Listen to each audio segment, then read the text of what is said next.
Roman Reigns' limited schedule continues as he's set to appear on just one Raw all summer. Tony Khan has given his reasoning behind the new All-Atlantic Championship in AEW. And could there be a possible in-ring return for Paige? More on that in a little bit. Yes, hello everyone, it's Ross and Jack back again. Why have I've done it again? I put my own name second there.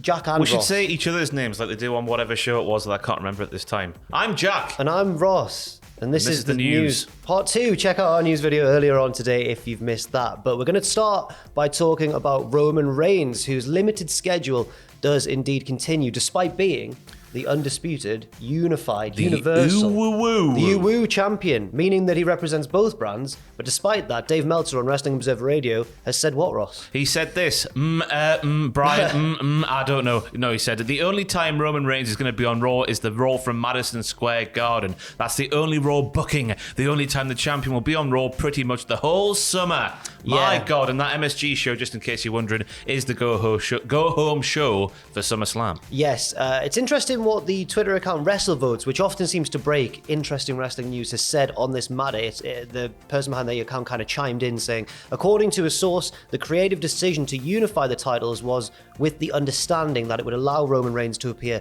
on both shows more regularly. Maybe that wasn't the best decision, they say. Fascinating stuff, isn't it?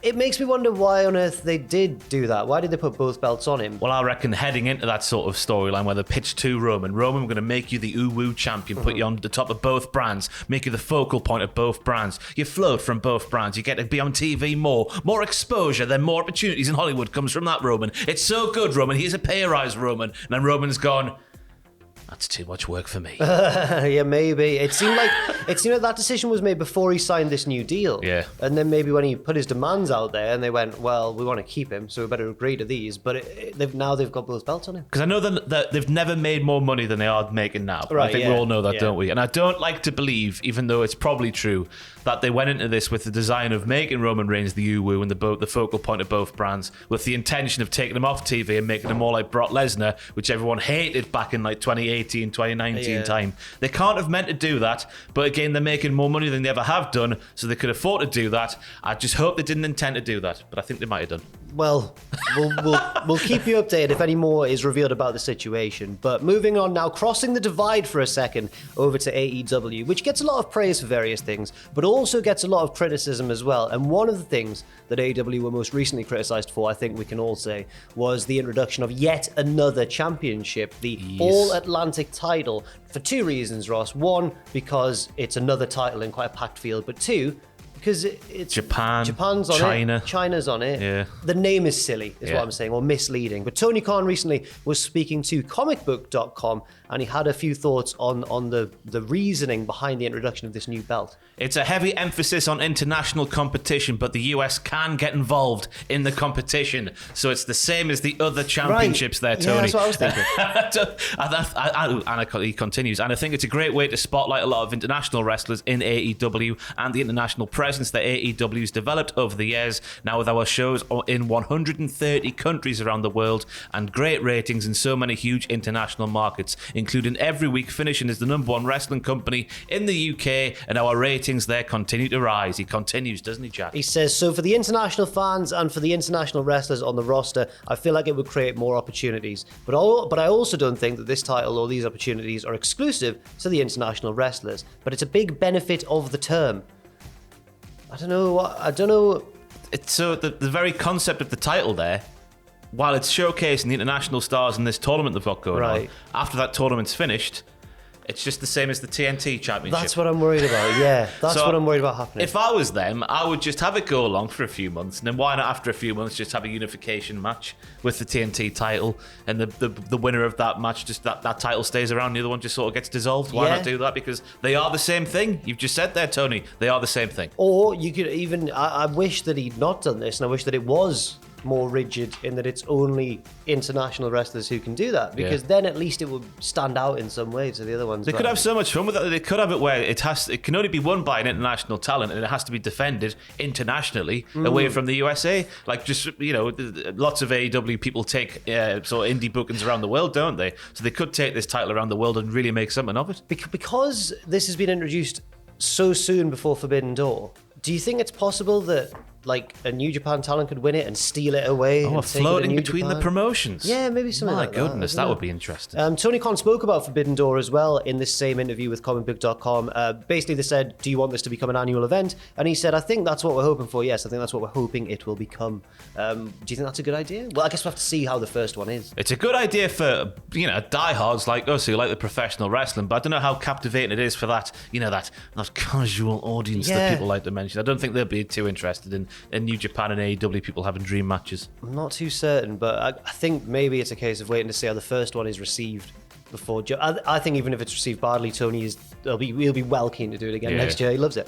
Now on to SE Scoops, who were talking to Gail Kim, and they asked her about Paige, who of course recently went on her own Twitch, her very successful Twitch channel, I might add, and basically gave her reasons for leaving WWE or for why they let her go once her contract expired. I think it was a contract expiring situation. Yeah, her contract expired and they're not going to renew. Yes, but Paige basically said that she wants to wrestle again. She said the fire's still there, I still want to wrestle.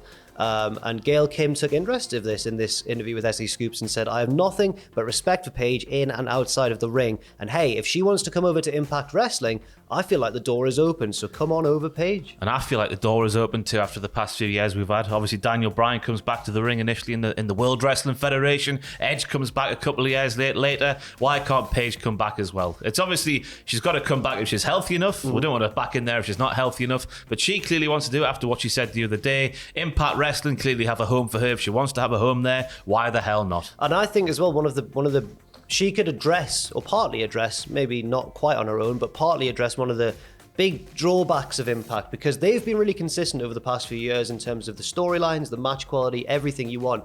But the thing that they seem to lack compared to WWE and AEW is star power. Yeah. Paige is a big star still. I mean, she's still one of the most popular Twitch channels in all of Twitch. It's got to be, hasn't she? Yeah, not even just wrestling Twitch. Yeah. So this could be a good sign-in for both parties if it does indeed go ahead, but we'll keep you updated if any more comes to light on that. And finally, it's time to talk about mine and Ross's favourite brand in all of WWE. Yours as well. Oh, God, you're finally on the 2.0 train. Yeah, NXT 2.0. There was quite a few matches announced for next week, but we're looking further into the future than that. I think it's on July the 5th. Is the next kind of NXT TV special, the Great American Bash. And we know who Braun Breaker's next opponent is, who he's going to be defending the NXT title against. Ross, who is it? So Braun Breaker successfully defended his... Is this a spoiler or did this happen last night? This was last night. So last night, Braun Breaker defends his NXT Championship against Big Duke Hudson. And out comes Cameron Grimes, who challenged Braun Breaker for a match at the Great American Bash on July the 5th.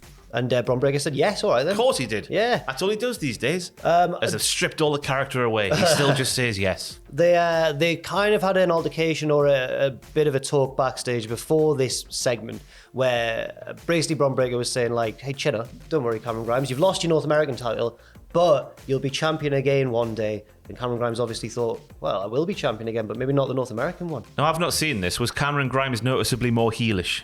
So it's a very interesting decision. I need to watch it again to be sure of that, actually. I'm not sure. Because it's after, in the feud with, who did he feud? With Carmelo Hayes for the North American Championship when he was holding at Cameron Grimes. It seems that he went from being the most popular, one of the most popular acts in NXT 2.0, and it just lost all his popularity, and all the popularity went elsewhere. And just when he came out for that match where he lost the title, the deafening silence from the crowd, he could not ignore. So it's interesting to see what they're going to do with Cameron Grimes. You would assume going up against Braun Breaker, he would be the heel, but if he hasn't turned heel, who knows? There's plenty of time for him to turn heel, though, if they decide to do that. In the build to July the 5th. I mean, he's got to be losing the match, though, right? Why not? I don't know. What do you mean? Cameron Grimes isn't going to be Braun Breaker. He's a rich boy. He's got a rocket. He does have a rocket. Anything can happen. I'm going to put my money on Braun Breaker, but we'll have to wait and see what happens in that situation. Right, thanks very much for watching, everybody.